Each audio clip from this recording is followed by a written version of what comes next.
lusot ang may atraso. Isa si Nanay Grace, hindi niya tunay na pangalan sa mga nabiktima raw ng kaaya-ayang offer mula sa mga recruiter. Taong 2020 nang mabulag ang kanyang kanang mata dahil sa isang karamdaman. Hirap na ako maglakad, natitisod ako lagi. Sabi ko nga sa kanila, para gusto ko nang sumuko. Kaya naman nang malaman na may libreng eye screening at eye surgery sa kanilang barangay, hindi na siya nag-atubiling puntahan ito. Dito nga po, may nag-recruit sila din. Ako ang nakita nila, sumama raw ako.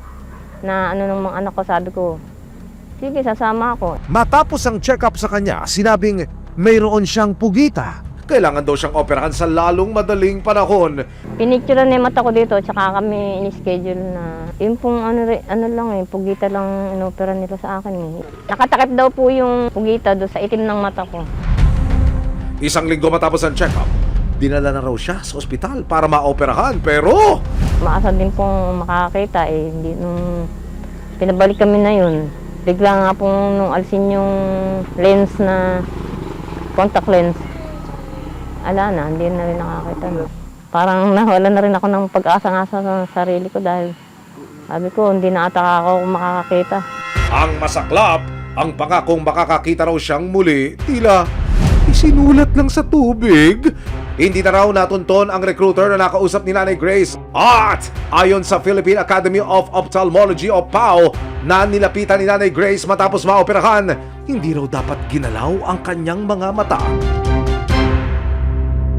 Makalipas ang 4 na taon, napag-alaman ng PAO na nangyayari pa rin ang ganitong iskema.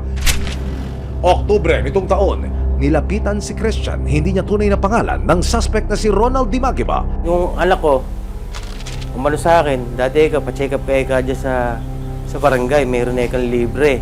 Pagpunta niya sa barangay, dito na raw siya nagsimulang maghinala. Tinignan ako nung doktor, nung sinasabing doktor na yun. Pinicturean niya yung mata ko, operahan na yung mata mo. Hindi ba alam na may pugita ka sa mata? Eh yun nga, doon ako nagduda eh. Ito nga po. Ito po yung tumingin sa mata ko.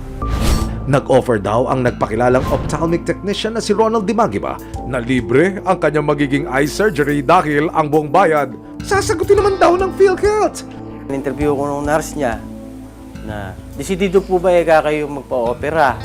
Sa akin nung nurse. Kasi po bukas po o operahan po yan. Kabilis naman nga ako. Pupunta tayo ng PhilHealth. Ayusin natin yung PhilHealth ninyo. Matapos ang check-up, dinala na raw si Christian sa PhilHealth para ayusin ang kanyang papeles. Sinabi sa amin, libre yung sasakyan. Nung pauwi na kami, parang nadulas yung nurse. Hindi po doktor yun. Assistant lang po yun. Doon na ako nagduda. Dahil sa pag-aalinlangan, pikit matang inurungan ni Christian ang free eye surgery na offer ng suspect na si Ronald Dimagiba. Pag-uwi ko dito, hindi ka ako magpapa-opera. Bakit Nako, diskumpiyado ka ako. Baka mamaya, samain pa yung mata ko.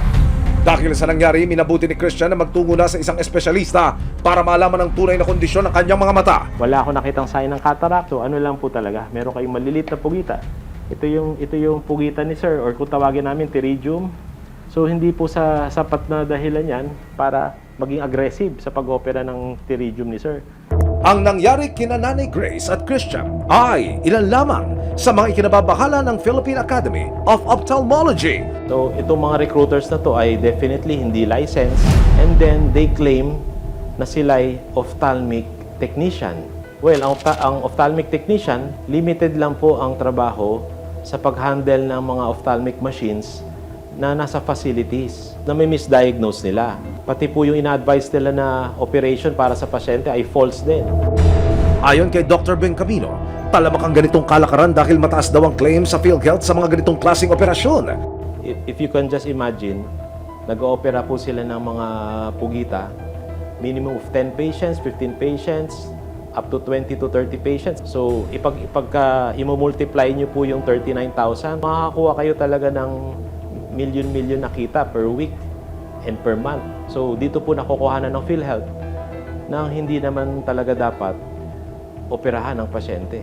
Lahat ng kanyang mga sinusuri ay pinapadala niya sa isang hospital, no? At kung saan doon naman ooperahan ng isang tunay na doktor. Base sa aming investigasyon, bawat pasyente na inooperahan ay nakakatanggap ng PhilHealth claim na around 30,000 pesos.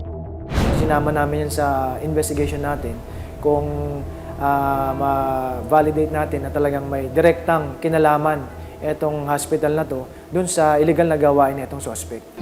Ang reklamo ng grupo ni na Dr. Ben Camino ang nagbigay daan para matimbog ang modus di umano ni Dimagiba. Sa pagkakahuli sa suspect, noong November 15, 2024, nakumpiska sa kanya ang ilang aparato na ginagamit na pang-eye testing, PhilHealth forms, maging ang isang reseta, identification card at calling card na nagtuturo sa isang ospital sa Bulacan. Dinala sa custodial facility ng CIDG, RFU-3 si Ronald Dimagiba. Naharap siya sa kasong violation of Section 10 of RA 2382 o ang Medical Act of 1959 at RA 8050 Section 32F o ang Revised Optometry Law of 1995. Sinubukan din kausapin ng resibo ang suspect pero tumanggi na ito magbigay ng kanyang pakayag. November 19, 2024, pansamantalang nakalaya si Dimagiba habang patuloy namang nililitis ang kanyang mga kaso. Nagpaunlak ang PhilHealth na makapanayam ng resibo. Ayon sa kanila, masugid nilang pinoproseso ang mga reimbursement claim para sa anumang operasyon. Sir, for screening, so long as the claims is in accordance with the documentary requirements, the claims is actually being paid. We have, as stewards of the National Health Insurance Fund, we have to strictly follow the letter of requirements para po ma-screen natin na yung tama lang po yung babayaran natin. Siniguro din nilang iimbestigahan nila pati ang ospital na pinagdadalhan ni Dimagiba ng kanyang mga nabibiktima. For the hospital, there must change their motivating factor. As hospitals and for PhilHealth, our motivation must be to provide quality health care to our fellow Filipinos. Under the current rules, ang penalty po natin is 200,000 fine or a penalty of suspension of 3 months per count. Pag po sinabi natin per count, per submitted claims. Samantala, paalala ng mga otoridad Sa mga tao dyan na involved pa rin sa ganitong modus, tandaan ninyo, nandito ang inyong PNP CIDG para kayo ay hulihin at talagang pananagutin namin kayo sa batas. walang lugar sa lipunan ang anumang uri ng panlilinlang. Kung may mga resibo ang panloloko at pagpapanggap, papanig at papanig ang batas sa mga inosenteng na biktima, lalong-lalo na kung kalusugan ang pwedeng malagay sa panganib at kapahamakan.